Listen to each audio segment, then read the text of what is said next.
오늘 우리에게 주시는 하나님의 귀한 말씀은 창세기서 50장 18절에서 19절까지의 말씀입니다. 제가 가진 구약의 성경으로 81페이지입니다. 구약 성경 81페이지 함께 다 같이 봉독해 올려드립니다. 다 같이 봉독합니다. 시작. 그의 형들이 또 친히 와서 요셉의 앞에 엎드려 이르되 우리는 당신의 종들이니이다.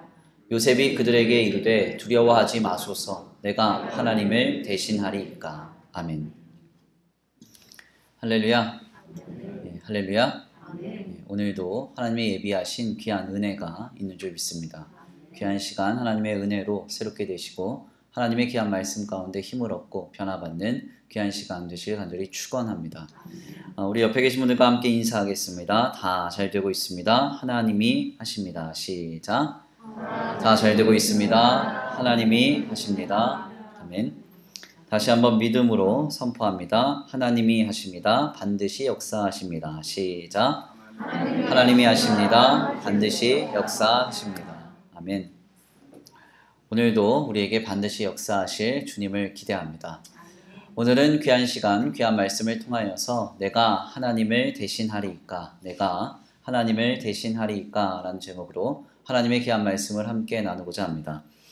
예수 그리스도를 통하여 우리를 구원하셔서 우리를 하나님의 자녀 삼으신 하나님께서 오늘 우리에게 살아계셔서 역사하시는 일에 관하여 성경은 그 역사의 범주를 세 가지로 축약하여 전합니다. 먼저는 창조의 역사입니다. 이는 하나님께서 온 세상을 시작하실 때 감당한 일로부터 각종 그분의 사역의 속성으로 전해지는 역사입니다. 그래서 소위 무에서 유를 이루시는 역사를 우리는 창조의 역사라고 이렇게 말합니다.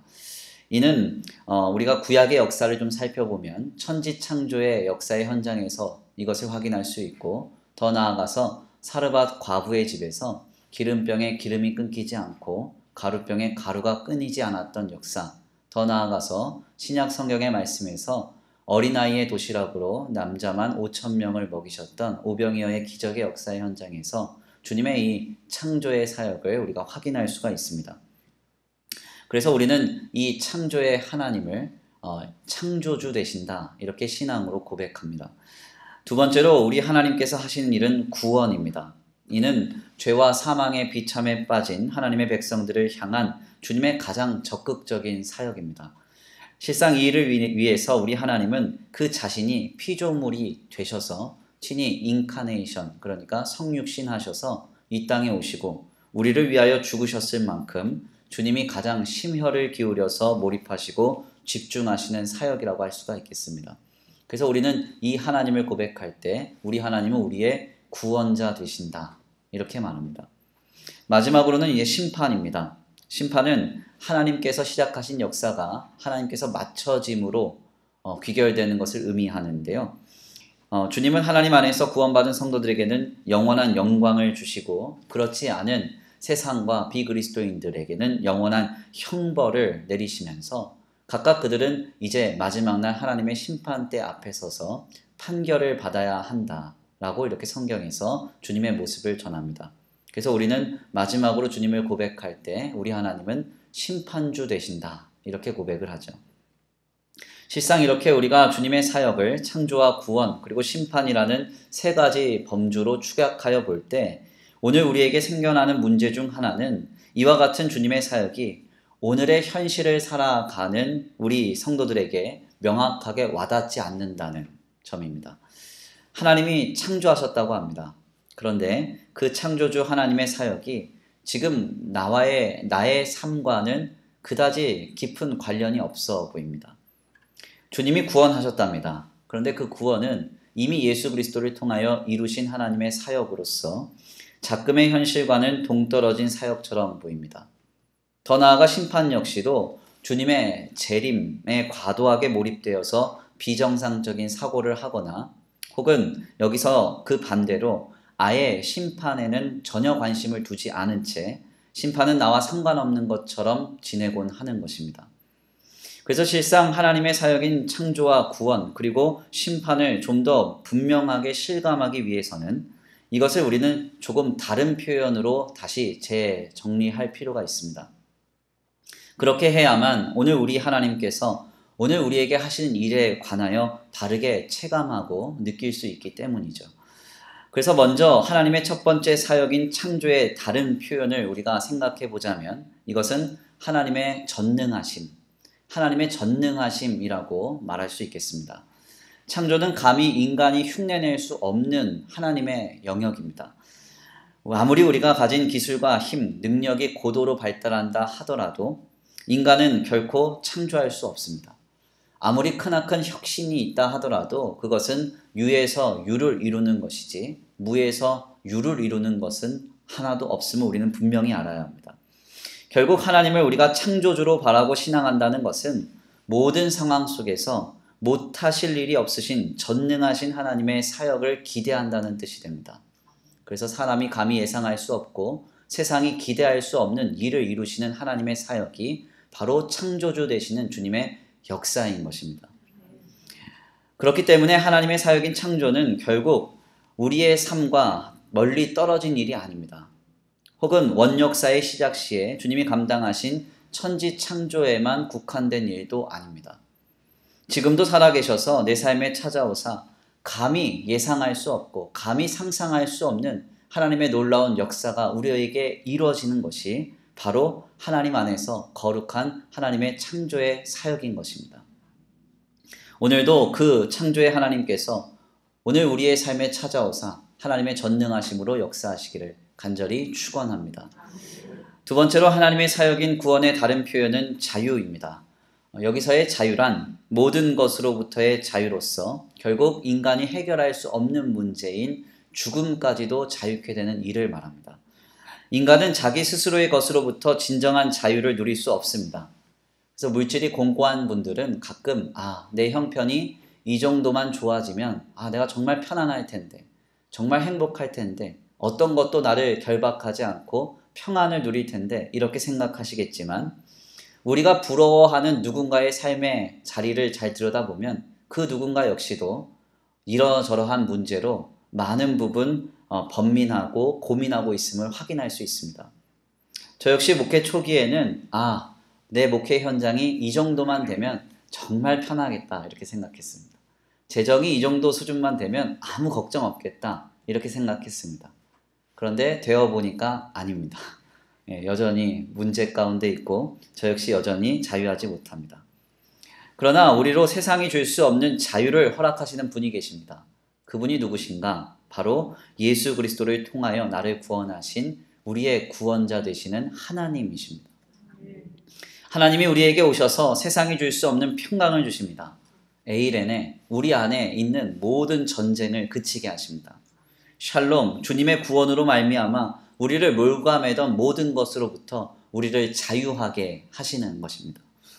그러므로 하나님께서 하시는 두 번째 사역인 구원은 이미 이루어진 일로서 작금의 현실에 고단해하며 아파하고 있는 우리의 상황과 동떨어진 주님의 사역이 아닙니다. 주님의 구원은 여전히 지금도 내게 역사하고 계십니다. 그리고 그 구원의 역사로 인해서 오늘 우리는 모든 것으로부터 자유케 되는 것입니다. 오늘 그 구원의 하나님이 우리에게 세상이 줄 수 없는 놀라운 구원의 역사와 은혜를 허락하시기를 간절히 축원합니다. 마지막으로 하나님의 사역인 심판의 다른 표현은 판단입니다. 우리는 보통 하나님의 심판이라고 한다면 마지막 날 주님 앞에 서게 될 때 당하는 것이라고 생각하거나 혹은 우리가 지은 죄에 대한 책벌로 인한 것이라고 흔히 예상합니다. 그러나 신약 성경에서 하나님의 심판을 의미하는 단어를 헬라어로 크리노, 그러니까 판단이라는 말로 대부분 설명한 것을 살펴보면 하나님의 심판은 어떠한 특별한 시점에 책벌되거나 더 나아가 종말의 때에만 국한된 일은 아닙니다. 하나님의 심판은 실시간입니다. 왜냐하면 주님의 시간은 영원이라는 시간 속에서 우리의 삶의 전부를 감찰하고 들여다보고 계시기 때문이죠. 결국 성도는 죄를 짓다가 어느 순간 하나님께서 책발하시는 것을 하나님의 심판이라고 생각하거나 혹은 마지막 날에 주를 믿지 않는 성도들이 당할 것을 심판이라고만 생각해서는 안 됩니다. 주님의 심판, 즉 주님의 판단은 오늘 우리를 향하고 계십니다. 지금도 불꽃 같은 눈으로 우리의 삶과 우리의 심령을 감찰하고 계심을 우리는 잊어서는 안 되는 것입니다. 결국 주님의 마지막 사역인 심판 역시도 현재를 살아가는 우리와는 동떨어진 문제가 아니라 실시간의 삶에 늘 주지되어야 하는 주님의 중요한 사역임을 우리는 잊지 말아야 합니다. 그런데 여기까지의 말씀을 나눌 때 요 근래 우리 안에 생겨난 문제 하나가 있습니다. 그것은 바로 하나님의 특별한 사역인 창조와 구원 그리고 심판의 영역을 어느 순간에서부터 인간이 감당하려고 시도하고 있다는 점입니다.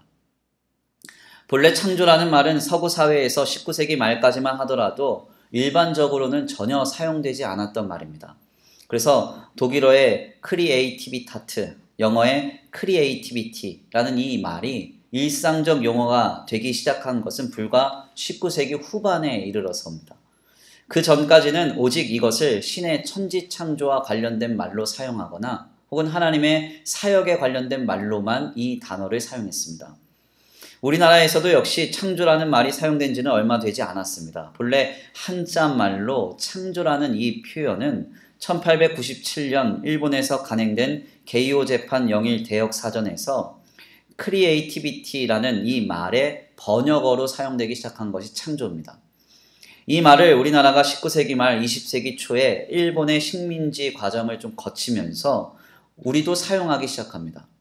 특별히 1919년 일본 도쿄에서 유학 중이던 김동인, 주요한 등이 만든 한국 최초의 문예 동인지의 이름이 바로 창조였음을 우리가 참고해 보면요. 우리나라 역시도 20세기 초에 이르러서야 창조라는 말을 일상적으로 사용하기 시작했다는 사실을 확인할 수 있습니다. 그러니까 이 창조라는 말이 우리도 일상적으로 막 말하기 시작한 지가 한 100여 년밖에 되지 않은 것입니다. 문제는 이러한 패러다임 시프트가 시작이 되면서 우리 안에 자연스럽게도 하나님의 창조 사역과 인간의 창조적 영역을 구별하지 않기 시작했다는 겁니다. 실상 인간은 창조를 할 수 없음에도 불구하고 우리는 흔히 창조라는 말을 일상적으로 사용하기 시작한 것이죠. 그래서 본래 심리학이나 교육학에서는 크리에이티비티라는 이 말을 번역할 때도 창조라는 말로 번역하기보다는 창의 라고 공식적으로 번역합니다. 왜냐하면 인간은 창조를 할 수 없고 다만 창의력과 창의성을 발휘할 수 있기 때문이죠. 이것이 본래적 사실입니다. 그러나 그럼에도 불구하고 오늘 우리는 지금 우리가 흔히 생각하는 창조라는 말과 개념에서 오직 하나님만이 하실 수 있는 영역의 구분을 쉽게 짓지 못하고 있습니다. 왜 이렇게 되었을까요? 그 이유는 간단합니다. 언젠가부터 인간인 우리는 나도 모르는 사이에 하나님이 아닌 우리도 창조할 수 있다라고 믿고 있기 때문입니다. 더 나아가 이는 구원의 영역에까지도 확장됩니다. 앞서 말씀드린 바와 같이 인간은 결코 스스로 자유함을 이뤄낼 수 없습니다. 제가 강단에서 자주 언급하는 한 권의 책이 있습니다. 심리학 책인데요. 코끼리를 생각하지 마라는 책입니다. 혹시 읽어보셨는지 모르겠습니다. 인간은 그래, 코끼리를 생각하지 말아야지 하는 순간 코끼리가 생각이 납니다. 저만 그런 건 아니죠. 다 그렇습니다. 그러니까 내가 생각하지 말아야지 하는 게 생각나요. 그러니까 예를 들어서 제가 돈을 생각하지 말아야지 해보세요. 그럼 돈 생각이 가장 먼저 납니다. 그 인간 생각하지 말아야지 해보세요. 그럼 그 인간이 생각이 납니다. 이것이 바로 인간인 우리의 한계입니다. 만약 우리가 자유해야 할 그 대상과 일이 부정적이거나 불쾌하고 불편한 것이 되어보세요. 그러면 우리는 자다가도 이불을 발로 차면서 일어나서 잠 못 이루는 나약한 존재입니다.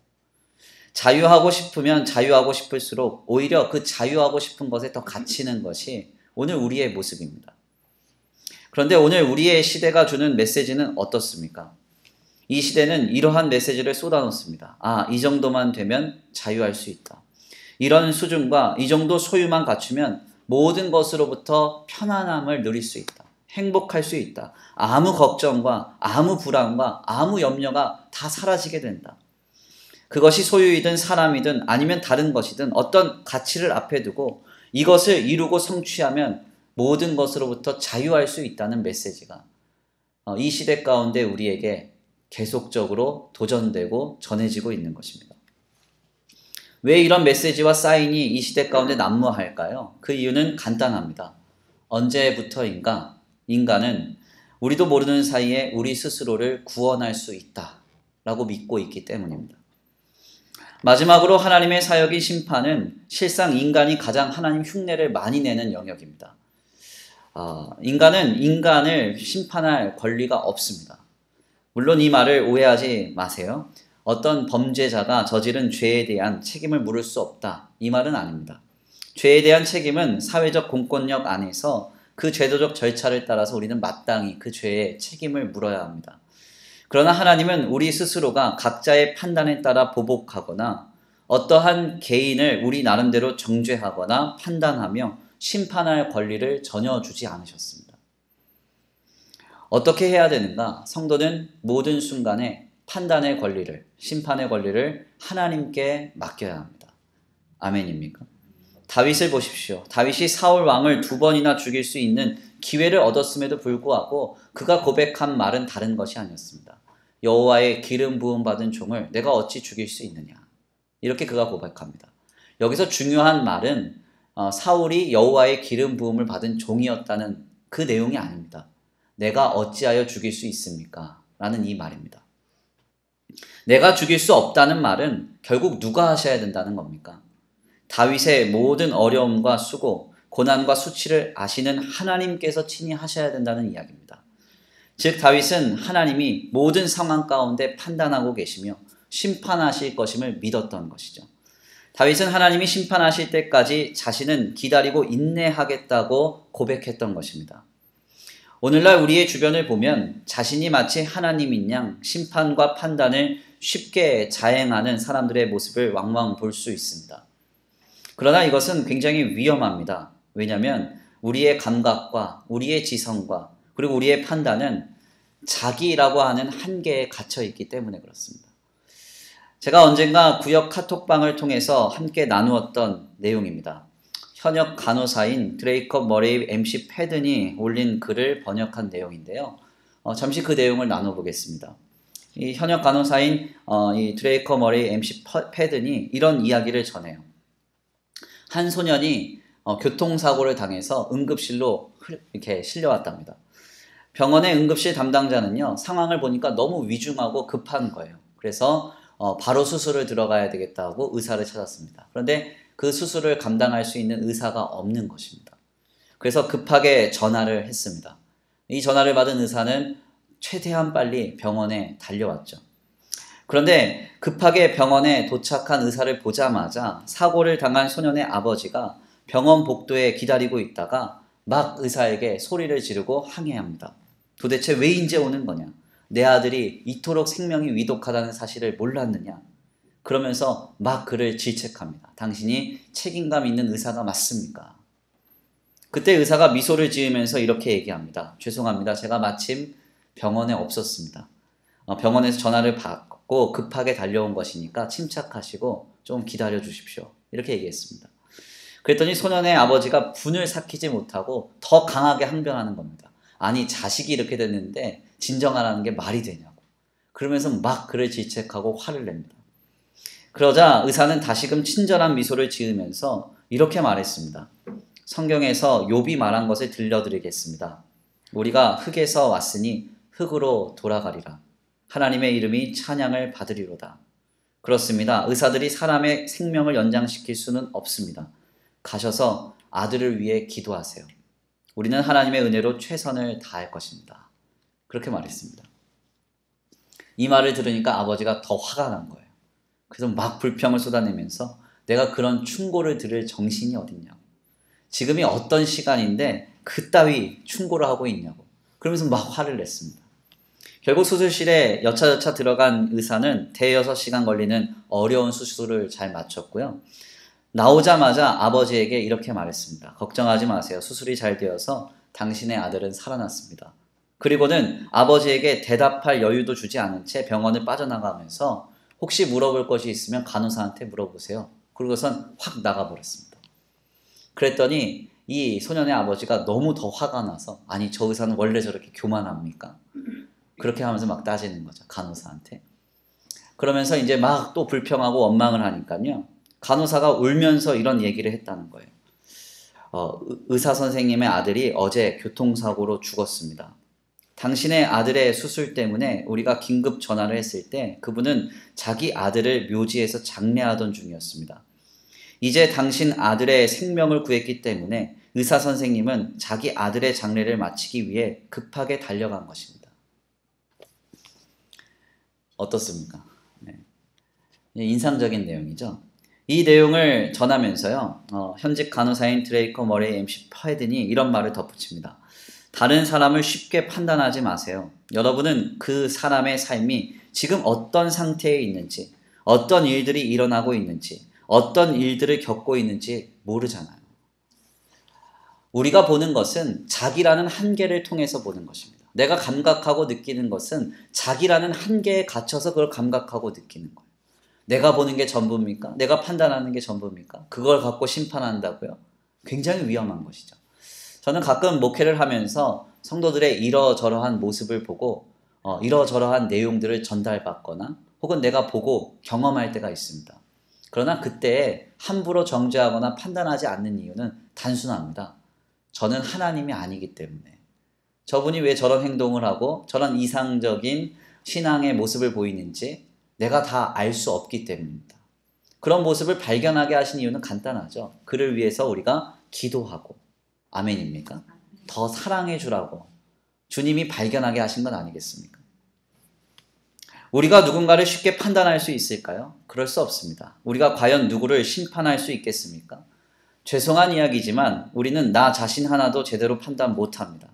내 옆에 있는 가장 가까운 사람 하나도 제대로 심판할 수 없는 사람들입니다.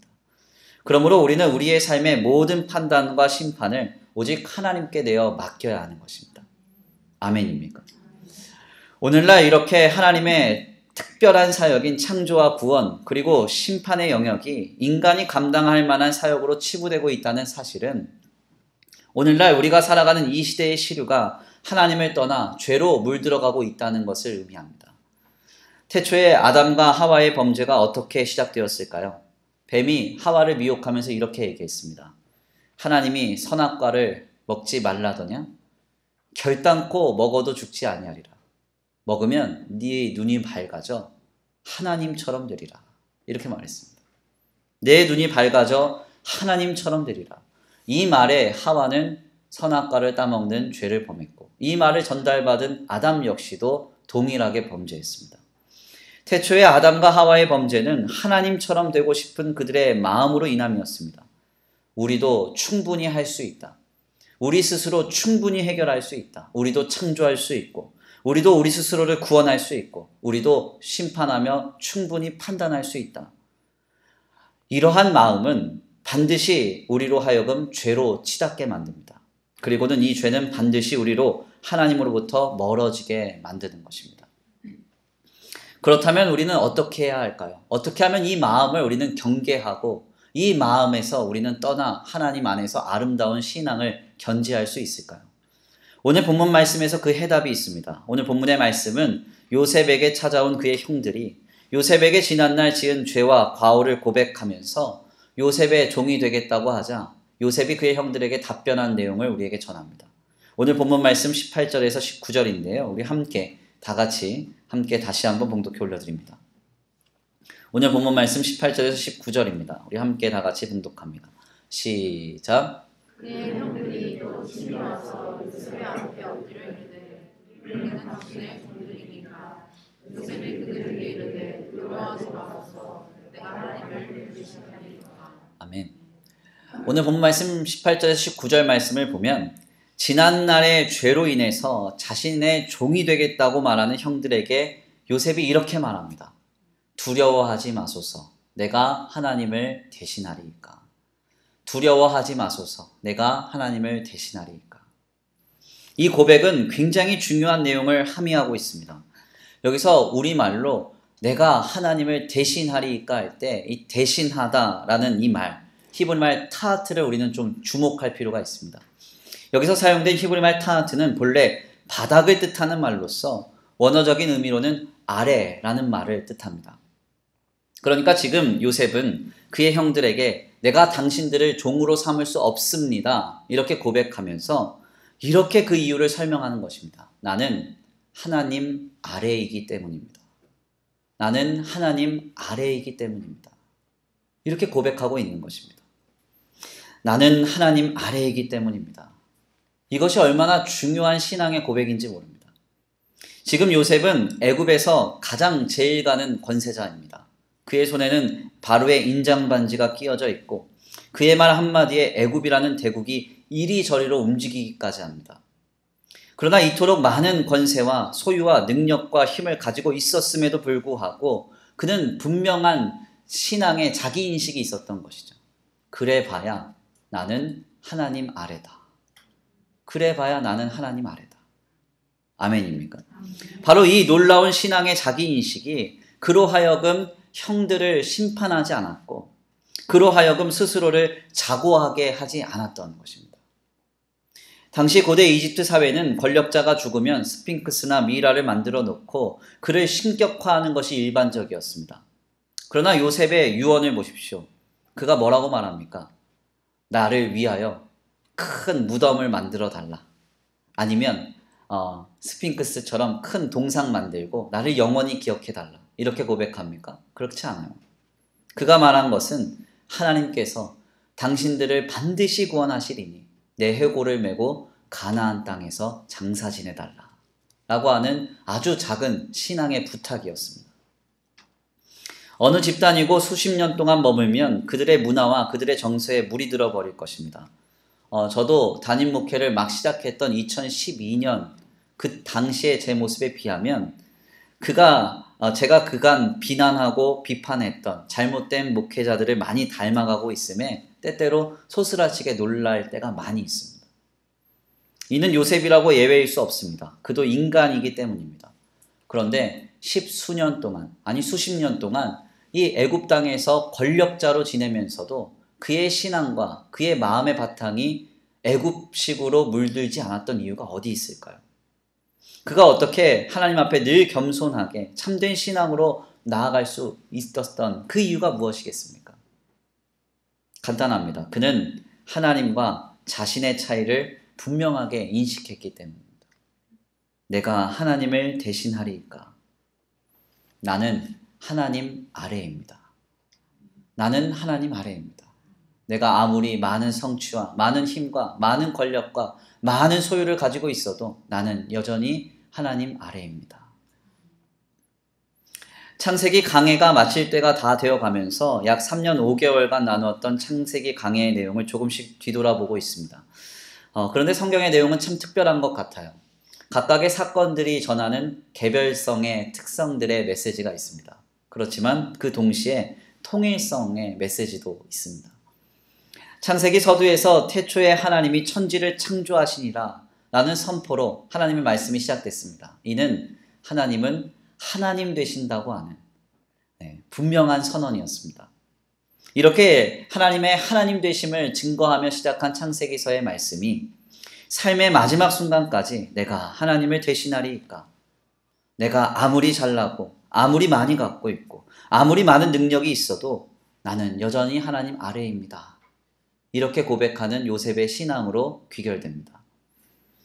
지금 우리 하나님은 오늘 우리에게 이 신앙을 기대하고 계신 것입니다. 내가 하나님을 대신하리이까? 나는 하나님 아래입니다. 항상 하나님 아래입니다.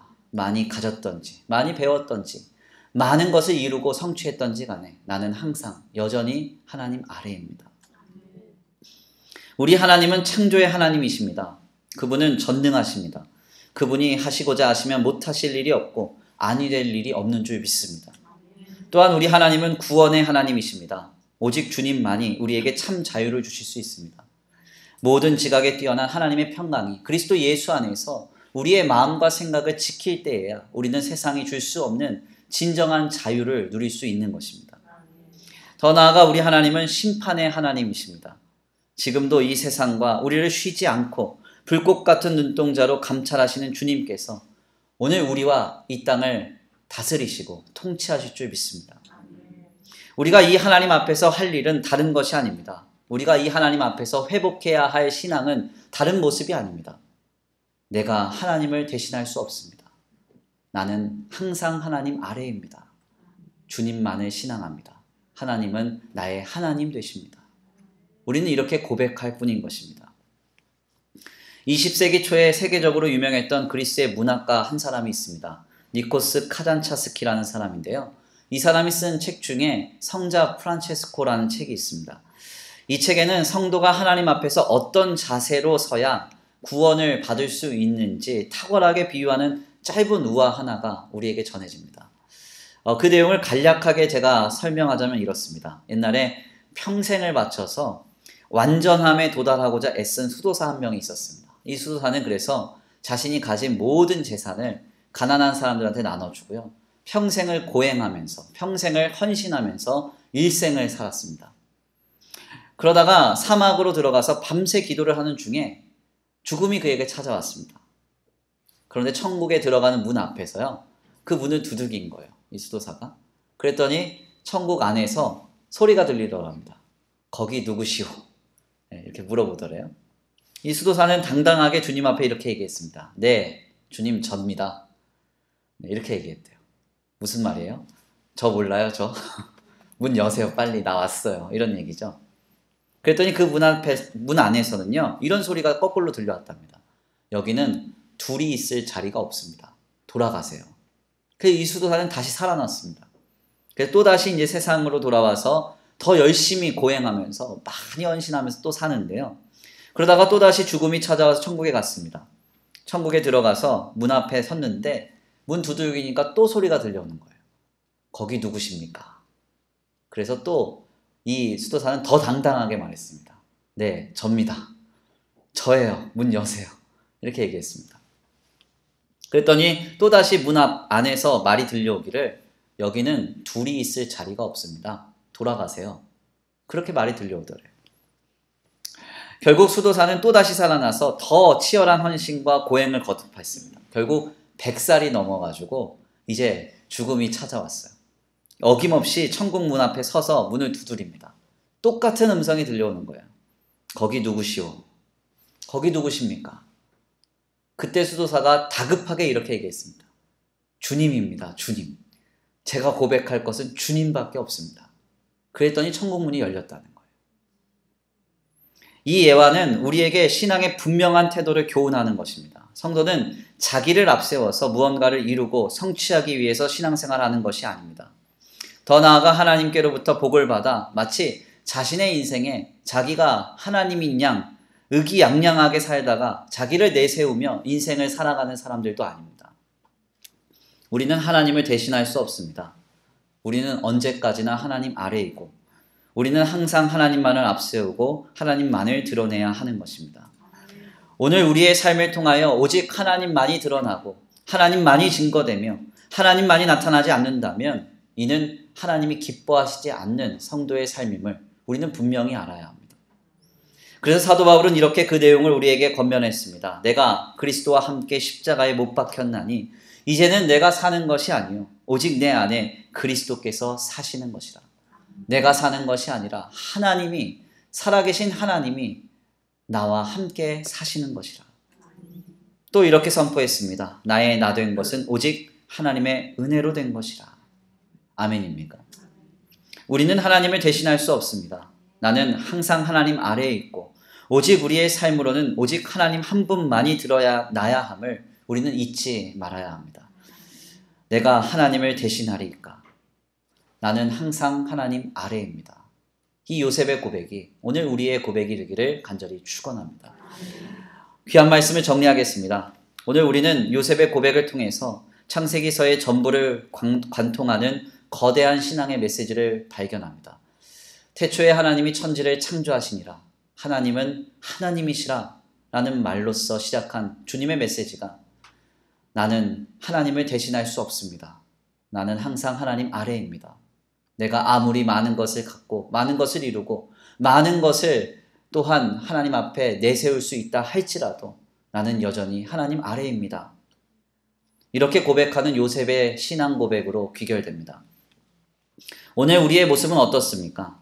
혹여 조금 힘이 있다고, 조금 능력이 있다고, 더 나아가 하나님 앞에 내가 이러저러한 헌신과 수고를 감당했다고 해서 마치 내가 하나님인 양 살아가고 있지는 않습니까? 하나님만이 드러나야 하는 그 자리에 혹시 내가 주장되고 있지는 않습니까? 마치 하나님만이 하실 수 있는 창조와 구원 그리고 심판을 나도 이룰 수 있는 양 생각하고 있지는 않습니까? 이 시간 귀한 말씀을 통하여 우리를 도전하시는 주님의 메시지를 듣기를 원합니다. 너희도 이와 같이 고백하라. 하나님, 나는 하나님을 대신할 수 없습니다. 너희도 이와 같은 모습으로 살아라. 나는 언제나 어디서나 항상 여전히 하나님 아래입니다. 아멘입니까? 아무리 주님 앞에서 내세울 만한 많은 것을 이뤘다 할지라도 내가 고백하고 신앙할 것은 오직 하나님 한 분밖에 없습니다. 이렇게 고백할 수 있는 저와 우리 성도들과 주의 몸된 교회가 되기를 간절히 축원합니다. 그 역사의 주인공 되시기를 바랍니다. 우리 이 시간 다 같이 귀한 말씀 붙들고 함께 기도 올려드리겠습니다. 찬양의 가사를 생각하시면서 우리 다 같이 고백하시겠는데요. 하나님, 그렇습니다. 우리는 항상 하나님 아래입니다. 하나님을 대신할 수 없습니다. 아무리 이 세상이 극도로 발전하고 많은 것들을 이루고 많은 것들을 혁신한다 할지라도 우리는 하나님이 절대적으로 필요한 피조물에 불과함을 깨닫습니다. 창조주 하나님, 주님의 전능하심으로 내게 역사하여 주옵소서. 구원자 하나님, 지금 내게 오셔서 세상이 줄 수 없는 자유함을 허락하여 주옵소서. 심판하시는 하나님, 오늘 우리의 삶에 불꽃 같은 눈동자로 내 삶을 감찰하고 계시며 내 삶을 다스리시고 통치하고 계심을 경험케 하여 주옵소서. 우리 이 시간 그 주님을 믿고 신앙하시면서 찬양으로 결단하신 뒤에 말씀 붙들고 기도 올려드리겠습니다. 우리 다 같이 찬양으로 결단합니다. 주님 큰 영광 받으소서. 주님 큰 영광 받으소서. 홀로 찬양 받으소서. 모든 이름 위에 뛰어난 그 이름, 온 땅과 하늘이 다 찬양해. 겸손하게 우리 무릎 꿇고 겸손하게 우리 무릎 꿇고 주 이름 앞에 영광 돌리세. 모두 전하세 독생자 예수. 주님께 찬양 드리리. 다시 한번 고백합니다. 주님 큰 영광 받으소서. 주님 큰 영광 받으소서. 홀로 찬양 받으소서. 모든 이름 위에 모든 이름 위에 뛰어난 그 이름, 온 땅과 하늘이 다 찬양해. 겸손하게 우리 무릎 꿇고 겸손하게 우리 무릎 꿇고 주 이름 앞에 영광 돌리세. 모두 절하세. 모두 절하세 독생자 예수. 주님께 찬양 드리니. 모든 영광과 존귀와 능력 받으소서.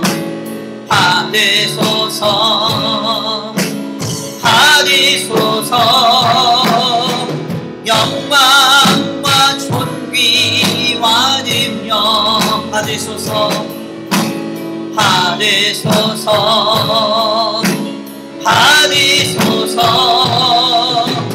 그리스도 살아계신 하나님. 다시 한번 고백합니다. 주님 큰 영광 받으소서. 주님 큰 영광 받으소서. 우리 하나님으로 신앙하기 원합니다. 홀로 찬양 받으소서. 모든 이름 위에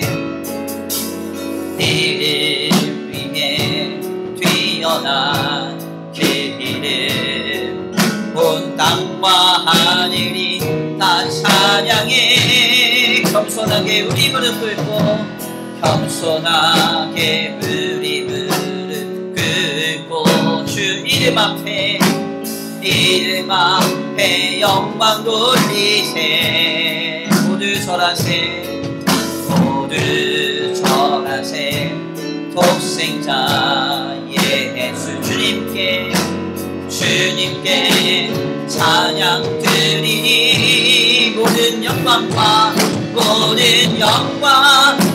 존귀와 능력 받으소서.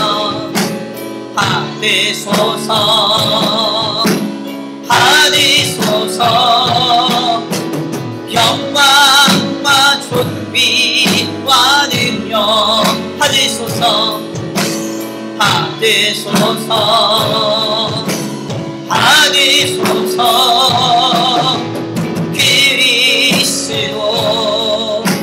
살아계신 하나님, 우리 이 시간 함께 기도하기 원합니다. 하나님, 그렇습니다. 우리는 항상 하나님 아래입니다. 하나님 대신할 수 없습니다. 그래서 주님이 필요합니다. 주님이 간절합니다.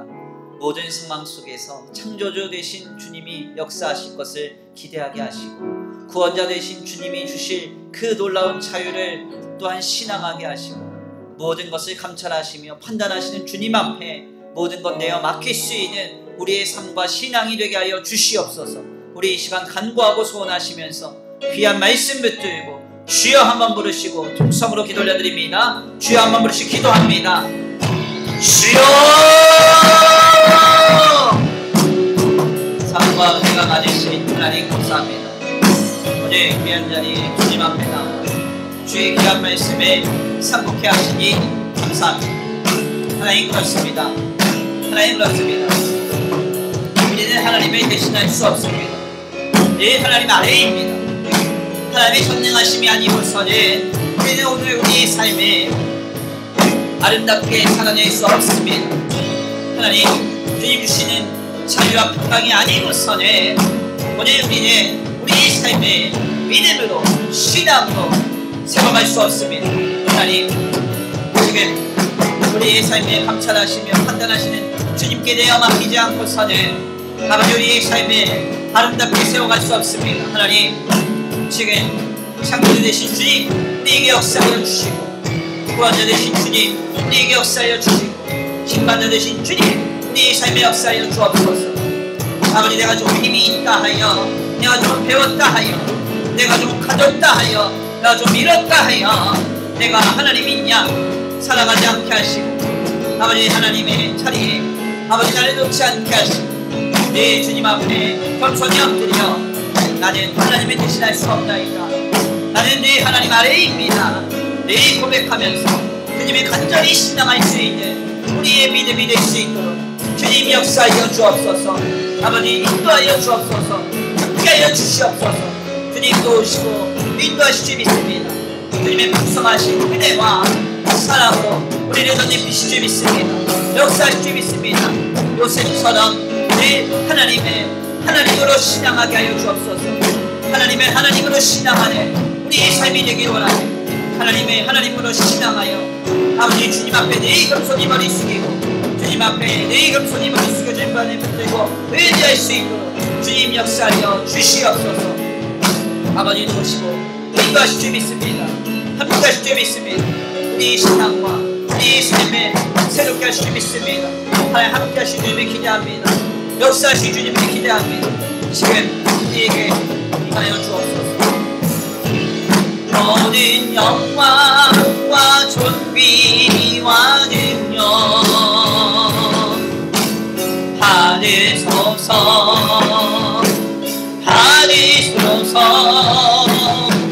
영광과 존귀와 능력 받으소서. 모든 영광과 존귀와 능력 받으소서.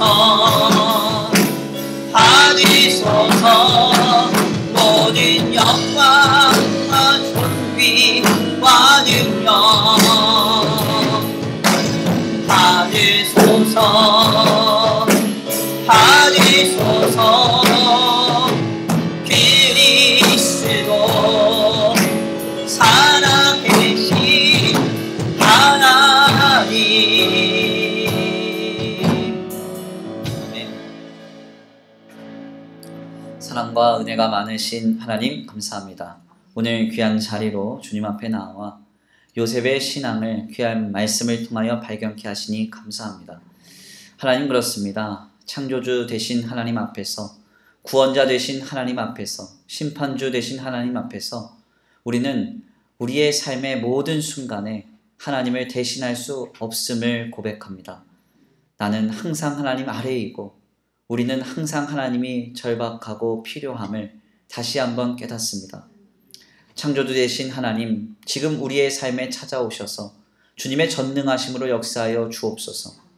구원자 되신 하나님, 지금 우리에게 찾아오셔서 세상이 감당할 수 없는 자유로 죽음까지도 자유케 하시는 그 평강으로 우리에게 역사하여 주옵소서.